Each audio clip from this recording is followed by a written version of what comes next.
iyo usomye Matayo 11 umurongo wa 12 haranditse ngo uhereye ku gihe cya Yohana Umubatiza ukageza none ubwami bwo mu ijuru buraharanirwa, intwarane zibugishwamo imbaraga. Mbere ya Yohana Umubatiza abantu biyambazaga abatambyi kugira ngo bagere ku Uwiteka. Yohana Umubatiza aje ategura inzira ya Kristo, aho ugomba kunyura kuri Kristo kugira ngo ugere ku Uwiteka. Ntabwo bigusaba kujya mu buturo bwera cyangwa se icyo twita urusengero uyu munsi wa none, ahubwo byose birabera mu bitekerezo byawe, byose birabera mu bugingo bwawe. Bisobanuye ko n'intambara urwana nazo zibera mu bitekerezo byawe. Satani intambara yashoje ku nyoko muntu irarwanirwa mu bitekerezo byacu. Bivuze ko Satani nakunesha mu bitekerezo no mu bigaragara azabasha kukunesha. Aha ndavuga mu kazi kawe, mu rugo rwawe, mu mibereho yawe ya buri munsi, Satani azagutsinda. Ariko nubasha kumutsinda mu rugamba yashoje ku bugingo bwawe no mu bigaragarira amaso, uzabaho ubuzima bwuwe neza. Mu rwandiko rwa mbere Pawulo yandikiye Abatesalonike igice cya 5 umurongo wa 23 harambwira ngo Imana y'amahoro ibeze rwose kandi mwebwe ubwanyu n'umwuka wanyu n'ubugingo n'umubiri byose birarindwe bitazabaho umugayo ubw'umwami wacu Yesu Kristo azaza. Iyo mvuze kugubwa neza mba mvuze kugubwa neza muri byose: ubuzima buzira umuze, iterambere mu byo ukora, kugira umutekano mu bigaragara, kugira amahoro mu mutima, ndetse no kugira inyungu mu byo ukora, kugira umuryango wishimye, kugira ubuzima bwubaha Imana. Ibi rero ntushobora kuzabigeraho mu gihe utabiharaniye. Kugira ngo beho ubuzima Uwiteka yaguteguriye ugomba kubiharanira. Ni ibibazo ufite mu kazi, ni ibibazo ufite mu rushako, ni ingorane ufite mu muryango, hari ikitagenda mu buzima bwawe. Ibi byose ni umugambi wa Satani. Nta kindi agamije kukuvutsa icyo Umwami Yesu yaharaniye kugira ngo ugereho. Satani ntabwo ava ku izima, arabizi ko ategereje kurimbuka kandi ntashobora kwihana, ntashobora kureka abana b'Imana ngo beho mu mahoro. Yohana Umubatiza muri Matayo 3:11 yaravuze ati, njyeweho ndababatirisha amazi ngo mwihane, ariko uzaza hanyuma yanjye andusha ubushobozi, ntibikwiriye no kumutwaza inkweto, niwe uzababatirisha umwuka wera n'umuriro. Muvandimwe, intambara urwana nayo biragusaba imbaraga z'umwuka wera, biragusaba imbaraga z'umuriro. Uyu mwanya nagusabira kugira ngo umwuka wera akubatirishe umuriro mu izina rya Yesu. Pawulo yandikira Abefeso mu gice cya 6 umurongo wa 12 yaragize ati, kuko tudakirana n'abafite amaraso n'umubiri, ahubwo dukirana n'abatware n'abafite ubushobozi n'abategeka iyi si y'umwijima n'imyuka mibi y'ahantu ho mu ijuru. Kubasha gutsinda izi mbaraga z'umwijima, izi mbaraga mbi zidafite imbabazi, ukeneye kugira ubukana mu by'umwuka. Ukeneye ko warabatijwe mu mbaraga z'umwuka wera ndetse no mu mbaraga z'umuriro. Ushobora kuba wibeshya ko abakurwanya ari bari urebesha amaso, ariko ndakumenyesha yuko inyuma y'ibikurwanya hari imbaraga z'umwijima utabonesha amaso kandi ziteguye kukurimbura. Intambara za nyazo inyoko umuntu irwana nazo ntago ari zire batubwira mu itangazamakuru. Intambara za nyazo ntago ari zire batwereka muri za social media. Intambara za nyazo turwana nazo ntago ari zire batwereka mu mafoto. Ahubwo intambara ya nyayo igambiriye kurimbira inyoko muntu irabera mu bugingo. Satani arashaka ubugingo bwawe. Satani arashaka kurimbura ubugingo bwawe. Hari imbaraga z'umwijima ziri inyuma y'uburwayi ubona bwabaye bwinshi mu bantu. Hari imbaraga z'umwijima ubona mu bukene bwabaye akarande mu nyoko muntu. Hari imbaraga z'umwijima ubona mu makimbirane akomeza kwaguka. Hari imbaraga z'umwijima ziri inyuma y'intambara tureba. Hari imbaraga z'umwijima ziri inyuma y'imikorere mibi iri mu isi ya none turimo. Ndagusaba kugira ngo imbaraga z'umwijima zahagurukiye kurwanya abana b'Imana, izo mbaraga zive ku buzima bwawe, izo mbaraga zirimbuke kandi mu izina rya Yesu. Yesu muri Matayo 10 umurongo wa 28 haranditse ngo, kandi ntimuzatinye abica umubiri badashobora kwica ubugingo, ahubwo mutinye ushobora kurimbura ubugingo n'umubiri muri Gehinomu.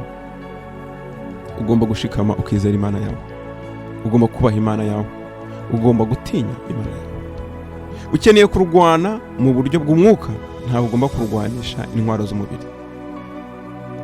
Iyo usomye urwa kabiri rw'Abakorinto igice cya 10 umurongo wa 4 n'uwa 5 haranditse ngo, kuko intwaro z'intambara yacu atari iz'abantu, ahubwo imbere y'Imana zigira imbaraga zo gusenya ibihome no kubikubita hasi. Dukubita hasi impaka n'ikintu cyose cyishyiriye hejuru kurwanya kumenya Imana. Dufatamira ibitekerezwa mu mitima byose ngo tubigomorere Kristo. Benshi bahitamo kurwana mu buryo bw'umubiri, bahitamo kujya impaka ndetse no gutongana nabo bafitanye ibibazo. Benshi bahisemo kwihorera. Benshi bamunzwe n'umwuka w'ubusharire. Benshi bazitiwe n'umwuka wo kutababarira. Benshi kandi bahisemo kujyana bafitanye ibibazo mu nkiko. Abandi bahisemo kwitabaza abakomeye. Ariko ibyo byose ni ukuruhira ubusa, ahubwo ni uguha icyuho umwanzi. Iyo urebye neza usanga benshi barega uwo baregera. Muvandimwe, inkiko za Satani ntizishobora kuguha ubutabera. Ukeneye kujyana ikibazo cyawe mu rukiko rwo mu ijuru, aho Uwiteka ari umucamanza, aho Yesu Kristo ari ukuburanira, aho kandi Umwuka Wera ari ushyira mu bikorwa imyanzuro y'urukiko. Zaburi 118 uhereye ku murongo wa 7 haravuga ngo, Uwiteka ari mu ruhande rwanjye arantabara, nicyo gituma nzabona icyo nshakira abanzi banjye. Guhungira ku Uwiteka kugira umumaro kuruta kwiringira abantu. Guhungira ku Uwiteka kugira umumaro kuruta kwiringira abakomeye. Amahanga yose yarangose mu izina ry'Uwiteka ndayarimbura. Yarangose ni koko yarangose mu izina ry'Uwiteka ndayarimbura. Bangose nk'inzuki bazima nk'umuriro w'amahwa mu izina ry'Uwiteka ndayarimbuye.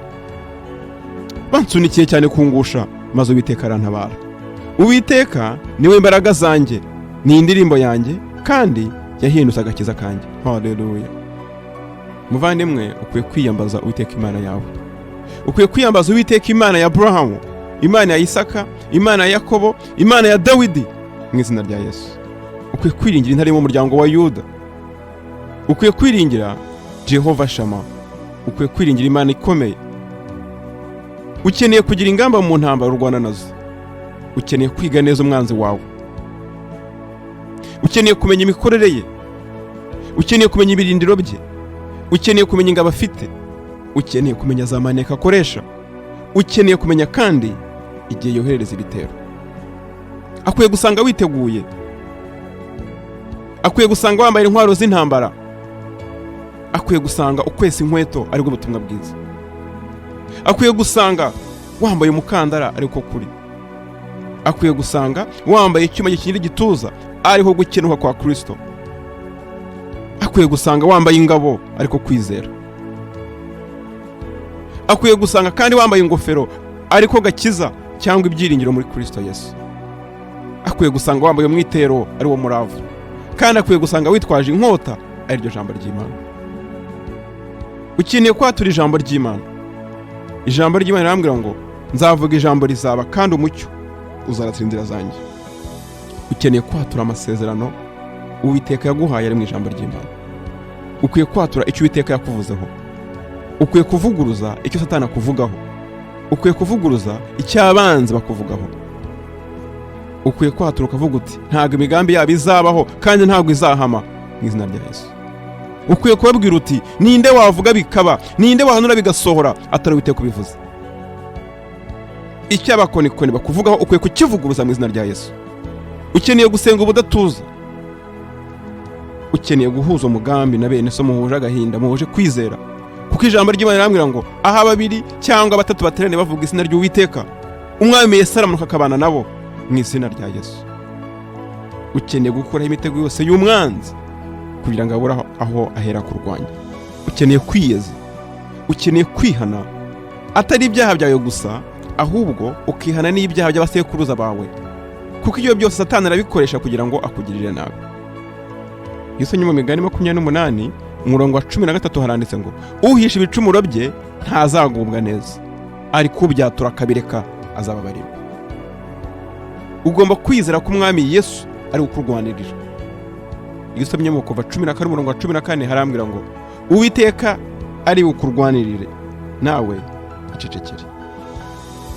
iyo usomye mu Gutegeka kwa 2:20-4 harambwira ngo kuko Uwiteka Imana yanyu ari ijyana namwe ngo irwanya ababisha banyu ibakiza.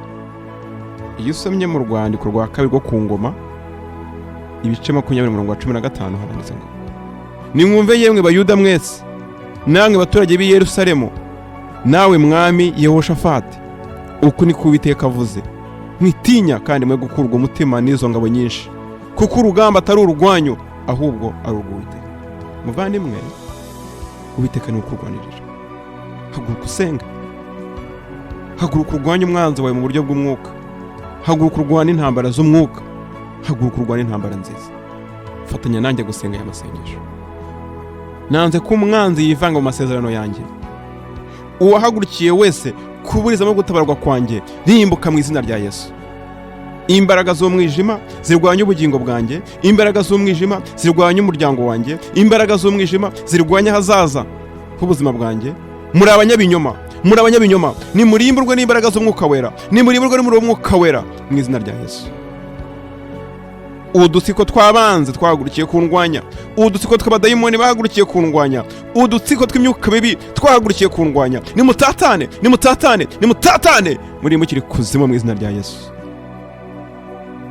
Mpagurukiye kurwanya intwaro zose z'ibinyamaboko bindwanya, mpagurukiye kurwanya imikorere y'ibinyamaboko bindwanya, ibinyamaboko byose bindwanya ndabihambiriye mbijugunye kuzimu mu izina rya Yesu.